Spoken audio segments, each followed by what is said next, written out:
सबको जय मसीह की, प्रेज द लॉर्ड। आज हम फिर एक नए वचन के साथ में आप लोगों के साथ में हैं और आज हम नया वचन सीखेंगे। खास करके ये यिर्मयाह की पुस्तक है और 29 अध्याय है और उसका वर्स 10। सो हम इससे देखेंगे 29 यिर्मयाह चैप्टर 29 से वर्स 10। यहोवा यूं कहता है, बेबीलोन के 70 वर्ष पूरे होने पर मैं तुम्हारी सुधि लूंगा और अपना यह मन भावना वचन कि मैं तुम्हें इस स्थान में लौटा ले आऊंगा पूरा करूंगा, क्योंकि यहोवा की यह वाणी है कि जो कल्पनाएं मैं तुम्हारे विषय करता हूं उन्हें मैं जानता हूं, वे हानि की नहीं वरन कुशल की हैं, और अंत में तुम्हारी आशा पूरी करूंगा। तब उस समय तुम मुझको पुकारोगे और आकर के मुझसे प्रार्थना करोगे और मैं तुम्हारी सुनूंगा। तुम मुझको ढूंढोगे और पाओगे भी, क्योंकि तुम अपने संपूर्ण मन से मेरे पास आओगे। Hallelujah, praise the Lord. यह वचन जो है यिर्मयाह के द्वारा है और हम जानते हैं कि परमेश्वर ने यिर्मयाह से क्या बोला कि गर्भ में रचने से पहले ही मैंने तुझ पे चित्त लगाया। सो ये नन्हा सा बालक है, ज्यादा उम्र नहीं है इसकी, और ये जो है यिर्मयाह यहूदियों के लिए जो बेबीलोन में बंदी हैं यहूदी, उनके लिए पत्र लिख रहा है। और पत्र में क्या लिख रहा है कि बेबीलोन के 70 वर्ष पूरे होने पर मैं तुम्हारी सुधि लूंगा। ये परमेश्वर कह रहा है कि बेबीलोन के 70 वर्ष पूरे होने पर मैं तुम्हारी सुधि लूंगा और अपना यह मन भावना वचन में तुम्हें इस स्थान में लौटा ले आऊंगा, पूरा करूंगा। सो परमेश्वर यिर्मयाह के द्वारा उन यहूदियों को जो बंदी हैं, उन बंदी यहूदियों को एक पत्र लिख रहा है और उस पत्र में परमेश्वर के वचन का संदेश ये उन यहूदियों को पहुंचाना चाहता है कि बेबीलोन में जब तुम 70 वर्ष काट लोगे तो मैं तुम्हारी सुधि लूंगा और अपना मन भावना वचन कि मैं तुम्हें इस स्थान में अर्थात यरूशलेम में वापस ले आऊंगा, लौटा ले आऊंगा, पूरा करूंगा। ये परमेश्वर का वायदा है उन यहूदियों के लिए। अब देखिए, आप इसमें एक बात जानने की योग्य है कि जो यहूदी बेबीलोन में गुलामी में जा रहे हैं उनके लिए 70 वर्ष बहुत मुश्किल भरे वर्ष हैं। 70 वर्ष काटना आसान बात नहीं है। और वो यहूदी लोग जो हैं, जो बंदियों में जा रहे हैं, वो 70 वर्ष के लिए गुलामी में जा रहे हैं। 70 वर्ष जब गुलामी में जा रहे हैं तो परमेश्वर उनके साथ एक वायदा कर रहा है कि मैं 70 वर्ष के बाद तुम्हें वापस इस यरूशलेम में लेकर के आऊंगा और तुम्हें इसमें बसाऊंगा और तुम मुझे पुकारोगे, मैं प्रकट होऊंगा, तुम मुझे ढूंढोगे, मैं मिलूंगा और तुम्हारी प्रार्थनाओं को मैं सुनूंगा। सो परमेश्वर उन यहूदियों के साथ में ये वाचा कर रहा है 70 वर्ष पूरे होने के बाद में। सो मेरे प्रियो, हम आपसे ये कहना चाहते हैं, इस वचन से हमें ये मिलना चाहता है, ये हमें आज परमेश्वर का वचन ये कहना चाहता है कि परमेश्वर हमारी भी सुधि लेगा।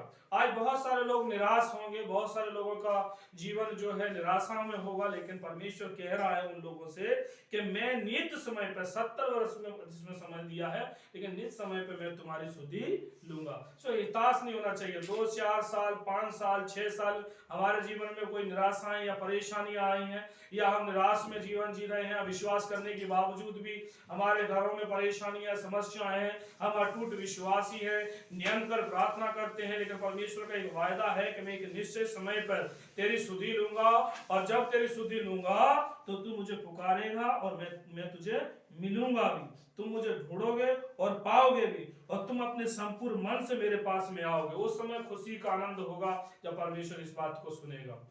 उस समय बड़ा अटूट विश्वास होगा जब परमेश्वर हमारी बात में सुनेगा। आज कोरोना के समय में बहुत सारे परिवार निराशाओं में हैं, कैसे हमारा जीवन आगे बढ़ेगा, कैसे हम आगे चलने पाएंगे, क्या होगा हमारे जीवन में, कैसे हमारे साथ परेशानियां हो रही हैं। लेकिन बाइबल कह रही है कि विश्वास के चश्मा से हमको देखना है। ये विश्वास का चश्मा बहुत कम लोगों के पास में है। आज बहुत सारे लोग विश्वास नहीं करेंगे, लेकिन ये बाइबल कह रही है कि हमें विश्वास रखना है, प्रभु परमेश्वर पे विश्वास करना है कि परमेश्वर हमारी सुधि लेगा। जब परमेश्वर आपकी सुधि लेगा तब ये गवाही होगी, आपके लिए एक चमत्कार होगा। आप लोगों के लिए बोलेंगे कि परमेश्वर ने मेरी प्रार्थना सुनी। अभी हमारा परीक्षा का समय है, अभी हमारे दुख के समय में परमेश्वर हमें ट्रेनिंग दे रहा है, परमेश्वर हमें इस्तेमाल करने के लिए हमें मजबूत कर रहा है। ये यहूदियों के लिए एक मजबूती था, क्योंकि परमेश्वर चाहता था कि यहूदियों का विश्वास मजबूत होने वाला बने, क्योंकि यीशु मसीह अर्थात उद्धारकर्ता उनके जीवन से आने वाला था। इसलिए परमेश्वर उनके द्वारा उन्हें विपत्ति में डाल के, उन्हें परेशानी में डाल करके, उनके द्वारा से एक बड़ी योजना अर्थात प्रभु यीशु मसीह को भेजना चाहता था। आज हमारे जीवन में भी प्रभु परमेश्वर एक बड़ी योजना है हमें परेशानी में डालने का। कहीं ना कहीं कारण यह है कि परमेश्वर हमसे प्रेम करता है और हमारे जीवन से एक बड़ी गवाही बनाना चाहता है, एक बड़ा संदेश लोगों के पास पहुंचाना चाहता है, एक बड़ी कार्य को करना चाहता है परमेश्वर। इसलिए हमारे जीवन में विश्वास की दिशा में भी हम लगातार चलते जाएं, हमें विश्वास करके लगातार परेशानी में भी हम प्रभु के वचन में बने रहने पाए, क्योंकि परमेश्वर का वचन कहता है कि मैं तेरी 70 वर्ष पूरे होने के बाद मैं तेरी सुधि लूंगा। हालेलुया। परमेश्वर हमारी सुधि लेगा। हमें कुछ परेशानी में डालने के बाद में परमेश्वर हमें ट्रेनिंग देना चाहता है। क्या ट्रेनिंग देना चाहता है? क्या हम विश्वास में मजबूत होने वाले बने, क्या हम प्रार्थना में मजबूत होने वाले बने, हम डगमगाने ना पाए, चाहे कोरोना की बीमारी हो, चाहे कोई भी संदेश की बीमारी हो, चाहे कोई भी परेशानी हो, हम मजबूत स्थाई में खड़े होने वाले बने। मेरे प्रियो, इससे पहले भी परमेश्वर ने मूसा को परेशानी में डाला था। परमेश्वर ने उसको 40 वर्ष जंगल में डाल दिया था और उससे बोला था कि मैं तेरे मन में क्या क्या चल रहा है इस बात को जान सकूं, इसीलिए मैंने तुझे परेशानी में डाला। अगर व्यवस्था विवरण की पुस्तक हम 8 अध्याय और उसका 2 आयत पढ़ते हैं तो वहां पर परमेश्वर ये बोलता है कि मैंने तुझे परेशानी में डाला, भूखा भी रखा, प्यासा भी रखा, ये जानने के लिए कि तेरे मन में क्या क्या है, तेरे मन में क्या क्या विचार चल रहे हैं, ये बात को समझने के लिए। क्योंकि परमेश्वर परेशानी में जब हम होते हैं तभी हमारा विश्वास परखा जाता है, जब हम परेशानी में होते हैं तभी हमारा धीरजपन परखा जाता है, और जब हम कलेश में होते हैं तभी हमारे अटूट विश्वास को परमेश्वर चेक करता है और फिर वो एक दिन बड़ी गवाही बन जाता है, क्योंकि परमेश्वर ने ये वायदा किया है हमसे, क्योंकि परमेश्वर ने वायदा किया है।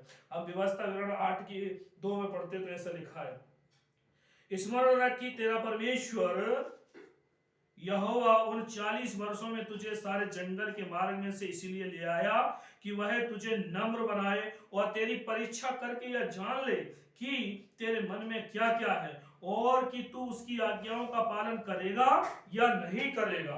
ये मूसा के लिए परमेश्वर ने बोला कि परमेश्वर मूसा से कह रहा है कि 40 बरस तक तुझे जंगल में इसीलिए लेके आया, उस मार्ग में जहां मरुस्थल था, उस मार्ग में जहां पर कुछ भी नहीं था, उस जंगल में लेकर के आया इसीलिए कि मूसा के मन में क्या क्या है ये चेक करने के लिए। क्या हम परमेश्वर के विश्वास को रखेंगे उसको जानने के लिए, क्योंकि बहुत सारे लोगों के जीवन में परेशानी आती है तो विश्वास खो देते हैं। बहुत सारे जीवन के लोगों के जीवन में जब विपत्ति आती है तो विश्वास वो डगमगा जाता है। कई सारे लोग प्रभु पे आरोप और प्रत्यारोप लगाना शुरू कर देते हैं, क्योंकि हमारे लिए ऐसा नहीं किया, हमारे लिए ऐसा नहीं किया, मैं इतना प्रार्थना करता हूँ, इतनी प्रार्थना करती हूँ परमेश्वर से, फिर भी हमारी लाइफ में परेशानी क्यों है। लेकिन ये बात हम भूल जाते हैं कि वो हमारे मनों को चेक करना चाहता है, क्योंकि जो परेशानी में आदमी होता है वो परमेश्वर पर अटूट विश्वास रखता है, और जो खुशहाल जीवन होता है उसका विश्वास कैसे चेक होगा। अगर हम किसी को देख सकते हैं, अगर किसी को परख सकते हैं तो ये है कि हमारी लाइफ में परेशानी है तो हमारा कौन साथी हमारे साथ में खड़ा है, जो विश्वास में, जो जो जो जो गरीबी में, जो परेशानी में, जो विपत्ति में हमारे साथ खड़ा है वही तो हमारा अपना है, और जो सुख में, जो हर चीज के भोग विलास में हमारे साथ खड़ा है, ऐसे तो बहुत सारे लोग हमारे साथ खड़े हो जाएंगे। सो इसीलिए परमेश्वर इस यहूदियों के जीवन से भी हमें यह दिखाना चाहता है कि परमेश्वर कहना चाहता है कि मैं तेरी सुधि लूंगा और मैं तेरी प्रार्थनाओं को सुन के तुझे मिलूंगा और तू बड़ी गवाही भी देगा, बशर्ते एक निश्चय समय होने के बाद में ये सब होगा, एक निश्चय समय होने के बाद में ये सारे कार्य होंगे, क्योंकि परमेश्वर ने हमसे वायदा किया है। और वायदा ये है कि परमेश्वर हमारी प्रार्थनाओं को एक दिन जरूर सुनेगा। परमेश्वर हमारी प्रार्थनाओं को सुन करके हमें आशीषित करेगा। तब बहुत सारे लोगों का मुंह काला हो जाएगा।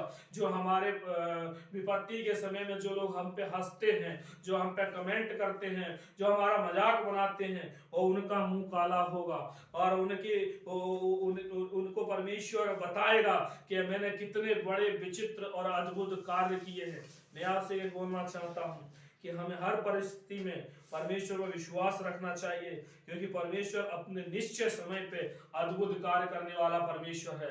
वो असंभव को संभव करने वाला परमेश्वर है। और उसने ये वचन से हमसे वायदा किया है कि यहोवा की ये वाणी है कि जो कल्पनाएं मैं तुम्हारे विषय में करता हूँ उन्हें मैं जानता हूँ, वे हानि की नहीं वरन कुशल की हैं। परमेश्वर हमारे विषय में जो सोचता है वो हानि की नहीं परंतु कुशल की चीज सोचता है। वो हमें वो चीज देना चाहता है जो हमारे फायदे के लिए है।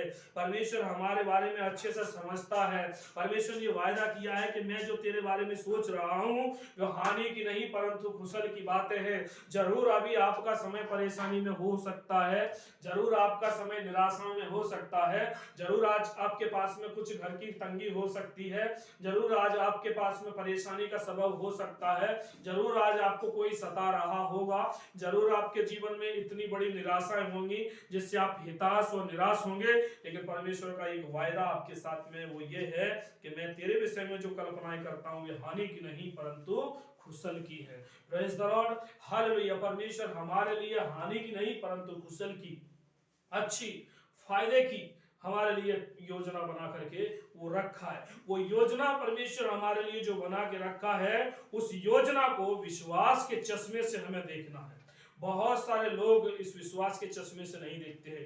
तो जो बंदी गृह में जो बंदी लोग गए थे वो सारे लोग विश्वासी नहीं थे। जो बंदी गृह में बंदी होकर के गए थे वो सारे लोग लौट करके नहीं आए थे। जो बंदी गृह में बंदी होकर के गए थे उनके सबके जीवन में चमत्कार नहीं हुआ था, परंतु उन्हीं लोगों के जीवन में चमत्कार हुआ था जो विश्वास के चश्मे से प्रभु यीशु मसीह को, परमेश्वर को देख रहे थे, जो विश्वास के चश्मे से देख रहे थे। और जो विश्वास के चश्मे से देख रहे थे परमेश्वर ने उनके लिए बड़ा विचित्र काम किया था। और वो काम ये था कि परमेश्वर ने यहूदियों के द्वारा से मंदिर बनवाया, यहूदियों के द्वारा से राजा से विजय प्राप्त करवाई थी। 70 वर्ष पूरे होने के बाद में ये लौट करके आए। नेहमिया था, हब्बाकुक था, यिर्मयाह था, जरुब्बाबेल था। इनके जीवन में विश्वास का चश्मा था। ये लगातार ढांढस बांध के प्रार्थना करते थे। इनका जीवन एक अटूट विश्वासी जीवन था। हर परिस्थिति में ये परमेश्वर के योग्य थे। और जब राजा की यहाँ ये गुलामी में थे तब भी इनका विश्वास मजबूत विश्वास था। ये हताश और निराश नहीं हुए। आज मैं और आप राजा के यहाँ गुलामी में होते तो हमारा विश्वास से एकदम छिन्न भिन्न हो जाता। आज हमारा विश्वास जो टूट जाता, आज हमारा विश्वास जो बिखर जाता। आज हमारे घर में, हमारे लाइफ में थोड़ी सी परेशानी आती है, हमारा विश्वास सबसे पहले प्रभु यीशु मसीह से उठ जाता है। हम प्रभु यीशु मसीह पे आरोप लगाने लगते हैं। लेकिन परमेश्वर वेस्ट करने वाला परमेश्वर है, अच्छा करने वाला परमेश्वर है, क्योंकि उसने बोला है कि मैं जो तुम्हारे विषय में कल्पना करता हूं वे हानि की नहीं परंतु कुशल की हैं। 70 वर्ष पूरे होने के बाद में जो विश्वास के चश्मा से परमेश्वर की आशा लगा के बाट जोत रहे थे, परमेश्वर ने वापस दोबारा, और ऐसा वैसे नहीं, एक आशीष के साथ उन्होंने वापस यरूशलेम में बुलाया। और वो आशीष थी यरूशलेम का मंदिर बना। उस यरूशलेम के मंदिर को बन के तैयार किया। और ये सारा काम उस बंदी गृह के समय में हुआ। हब्बाकुक भी उसमें से एक विश्वासी है जिसने बोला है परमेश्वर के मैं निरंतर तेरी बाट जोतता रहूंगा, कमूरे पे खड़ा रहूंगा, लेकिन मैं तुझे निहारता रहूंगा। तू मुझे कब उत्तर देगा, मैं तेरे उत्तर की आशा रखे रहूंगा और मैं तेरे उत्तर की बाट जोतता रहूंगा। तू मुझे जिस दिन बताएगा मैं उस दिन का इंतजार कर रहा हूँ। परमेश्वर मेरे और आपके जीवन में भी उसी प्रकार की आशा रखता है। परमेश्वर मेरे और आपके जीवन में उसी तरह की कल्पनाएं रखता है। हमको निरंतर प्रार्थना के साथ में कार्य करते रहना चाहिए। हमें अपने विश्वास को कमजोर होने नहीं देना चाहिए। हमें अपने विश्वास को लगातार मजबूत रखते रहना चाहिए। हमारे घर में, हमारी लाइफ में कितनी भी बड़ी समस्या क्यों ना हो, हमें विश्वासी योग्य बने रहना चाहिए। हमें अपने विश्वास में मजबूत रहना चाहिए। लोग कमेंट करें, लोग मजाक बनाएं, कुछ भी करें, लेकिन हमें अपना विश्वास विश्वास नहीं खोना है। मेरे प्रियो, हमें अपना विश्वास ना खोना है, क्योंकि परमेश्वर ने वायदा किया है कि मैं तेरे निश्चय समय पर तेरी सुधि लूंगा।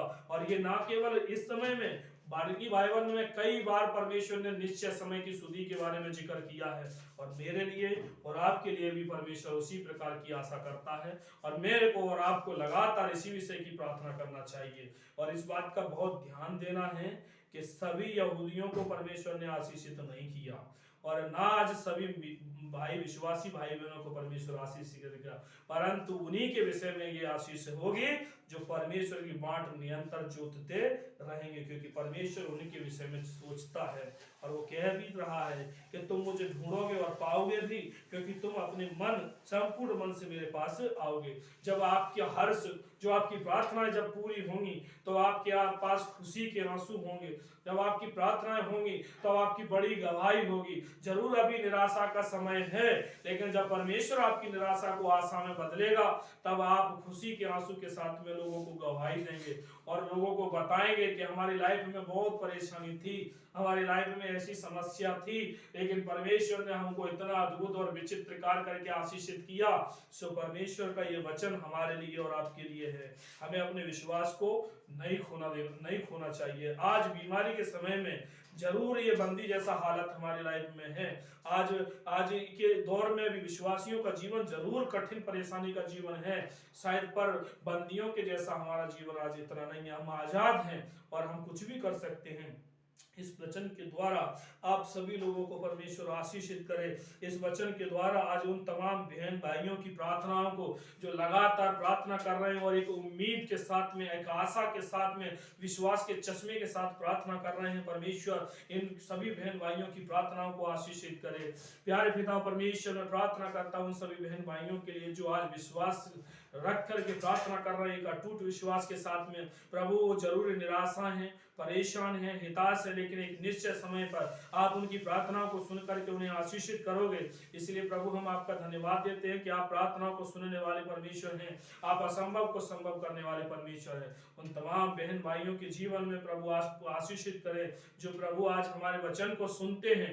उन सभी बहन भाइयों को जीवन को आप आशीष और बरकत दें पिता, और उनकी प्रार्थना को निश्चय समय पर पूरा करें। प्रभु यीशु, मैं प्रार्थना करता हूं पिता, आप उन सब को आशीषित करें और बरकत दें। प्रभु यीशु मसीह के नाम से इस प्रार्थना को मांगते हैं, आमीन आमीन।